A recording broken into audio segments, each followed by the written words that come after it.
राजनांदगांव के मोहरा इलाका में पांचवें दिन में हुए हत्या के मामले में पुलिस मृतक के बेटा ही मुख्य आरोप के रूप में गिरफ्तार कर लिया है। इस संबंध में राजनांदगांव के पुलिस अधीक्षक राहुल देव शर्मा बताई कि आरोपी पहले घटना सामान्य मृत्यु के प्रकरण बता के पुलिस ला गुमराह करे के प्रयास करत भी से ओकर कहने से ओकर पिता की मृत्यु हार्ट अटैक से हुई है, लेकिन घटना स्थल में जो साक्ष्य मिले है ओकर अनुसार जब पूछताछ करेगी तो आरोपी अपन अपराध ला कबूल कर दी।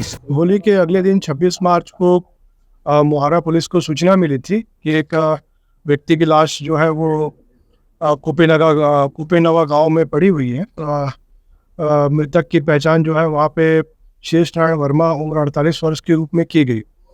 मृतक जो है वो पूर्व में हत्या का आरोपी रह चुका था, तो प्रथम दृष्टि ऐसा लगा कि कहीं बदले में तो इसकी हत्या नहीं होगी।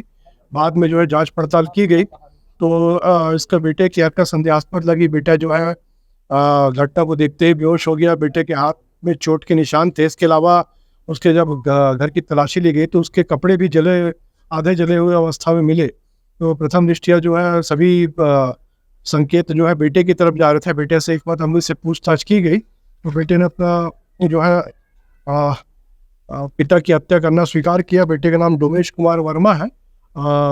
बेटे ने पूछताछ में बताया कि जो कि पिताजी मृतक जो है वो पूर्व में हत्या का आरोपी रहा है और वो धमकाता था कि पूर्व में एक मर्डर कर चुका हूँ, तुम्हारा भी मर्डर कर दूंगा।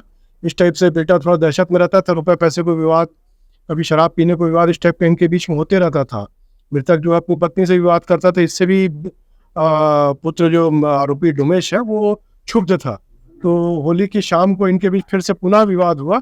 उस दिन ही डोमेश ने ठान लिया कि मैं अपने पिता की हत्या कर दूंगा करके, और जैसे ही उसको मौका मिला तो वो सुनसान जगह देख के कुल्हाड़ी से गर्दन पे वार किया मृतक के ऊपर और मृतक को मौके पर ही ढेर कर दिया गया।